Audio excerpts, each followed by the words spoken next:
লাউয়ের অনেক রকম রেসিপি তো আপনারা খেয়েছেন বাড়িতে।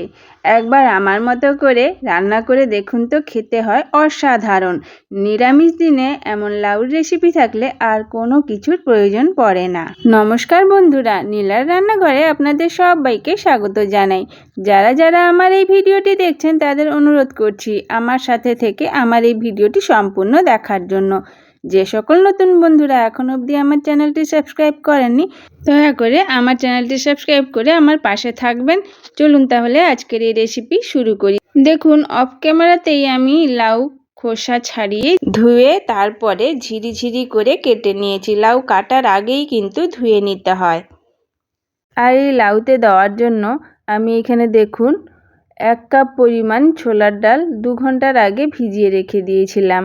দেখেই আপনারা বুঝতে পারছেন ডাল কিন্তু একেবারে নরম হয়ে গেছে। এবার একটি নিয়ে নিয়েছি সসপ্যানে অ্যাড করে দিচ্ছি কেটে রাখা লাউ। প্রথমে আমি লাউ হালকা একটু সেদ্ধ করে নেব, প্রায় 10 মিনিটের মতো সেদ্ধ করে নেব। দিয়ে দিচ্ছি দেখুন পরিমাণ মতো জল, আর দিয়ে দিচ্ছি হাফ চামচের থেকেও কম পরিমাণে লবণ। এবার আমি গ্যাস জ্বালিয়ে সসপ্যান বসিয়ে দিলাম সেদ্ধ করার জন্য। এবার আমি মিক্সির জার নিয়ে নেব। মাঝারি সাইজের মিক্সি জার নিয়ে এবার আমি অ্যাড করে দিচ্ছি ভিজিয়ে রাখা ছোলার ডাল।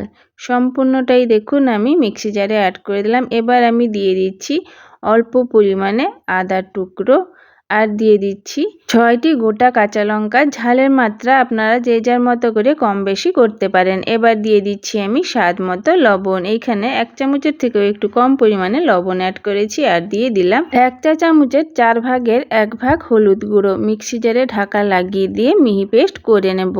যতটা সম্ভব জল ছাড়াই মিক্সি জারে এই পেস্টটি রেডি করে নেবেন। যদি প্রয়োজন হয় হাফ কাপ পরিমাণ জলও অ্যাড করতে পারেন। দেখুন আমি খুব ভালো করে মিক্সি জারে পেস্টটি রেডি করে নিয়েছি। খুব মিহি করেই দেখুন রেডি হয়ে গেছে।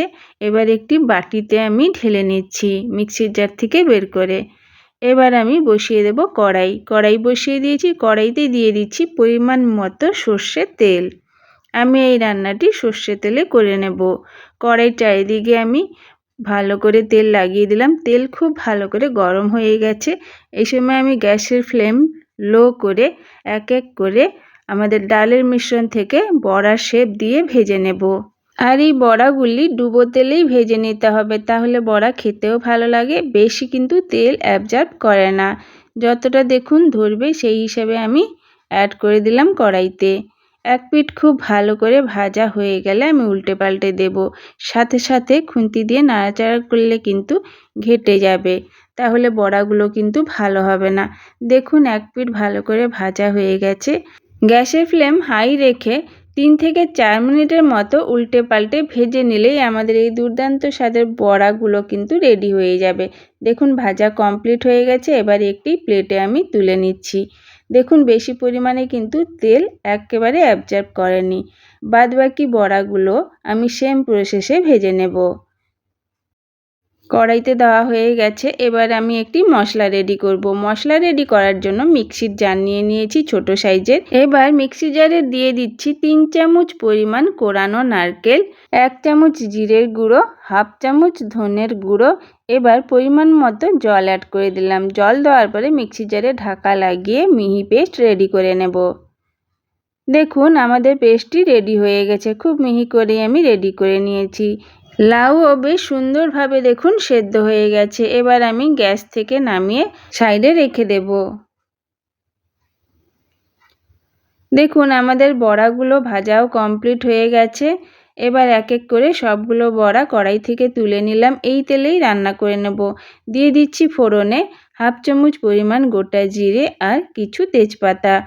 10 সেকেন্ডের মতো নেড়েচেড়ে ভেজে নেওয়ার পর এবার আমি অ্যাড করে দিচ্ছি মিক্সি জারে রেডি করা মশলা দেওয়ার সময় গ্যাসের ফ্লেম কিন্তু একেবারে লো করে দিবেন। মিক্সির জার ধুয়েও পরিমাণ মতো জল দিয়ে দিলাম। এবার দিয়ে দিচ্ছি হাফ চামচ পরিমাণ হলুদ গুঁড়ো আর অল্প পরিমাণে লবণ। আমি যেহেতু বড়াতে আর লাউ সেদ্ধ করার সময় লবণ দিয়েছিলাম, তাই এখানে বেশি পরিমাণে লবণ অ্যাড করিনি। যদি প্রয়োজন হয় অবশ্যই টেস্ট করার সময় অ্যাড করে দেবো।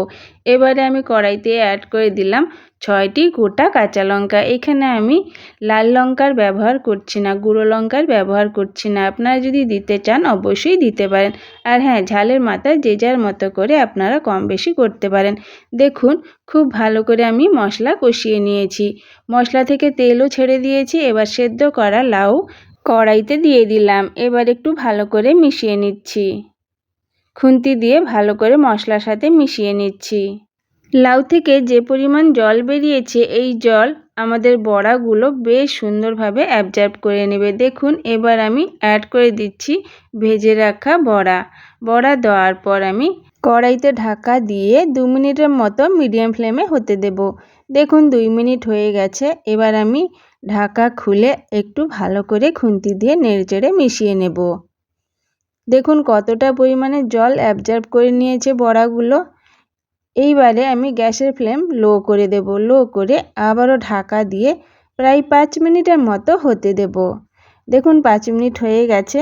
কড়াই থেকে ঢাকা খুলে খুন্তি দিয়ে একটু ভালো করে মিশিয়ে নিচ্ছি। দেখুন ছোলার ডালের বড়াগুলো বেশ সুন্দরভাবে নরম হয়ে গেছে। এবার টেস্ট ব্যালেন্স করার জন্য দিয়ে দিচ্ছি স্বাদ মতো চিনি। আপনারা যদি চিনি স্কিপ করতে চান অবশ্যই করতে পারেন, কিন্তু একটু পরিমাণে চিনি দিলে এই রেসিপি কিন্তু দুর্দান্ত লাগে। আর দিয়ে দিলাম দেখুন ধনেপাতা কুচি দেওয়ার পরে খুন্তি দিয়ে ভালো করে মিশিয়ে নিচ্ছি। 1 মিনিটের মতো ভালো করে মিশিয়ে 5 মিনিটের মতো রেস্টে রেখে দেব। তারপরে গরম গরম সার্ভ করে নেব। দেখুন আমি আপনাদেরকে সার্ভ করে দেখিয়ে দিচ্ছি।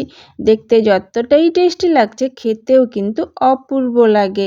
সম্পূর্ণ নিরামিষ দিনে গরম গরম ভাত বা রুটির সাথে খেতে অপূর্ব লাগে। একবার অন্তত আমার মতো করে বাড়িতে ট্রাই করে দেখতে পারেন।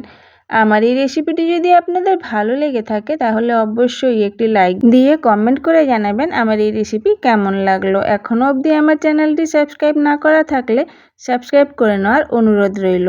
আর যদি ফেসবুক থেকে দেখতে থাকেন তাহলে অবশ্যই আমার পেজটি ফলো করে আমার পাশে থাকবেন। আজকের এই রেসিপি এখানেই শেষ হলো। আবারও দেখা হবে অন্য কোনো রেসিপিতে। সবাই ভালো থাকবেন, সুস্থ থাকবেন, সাবধানে থাকবেন, নিজের খেয়াল রাখবেন। সবাইকে টাটা, নমস্কার।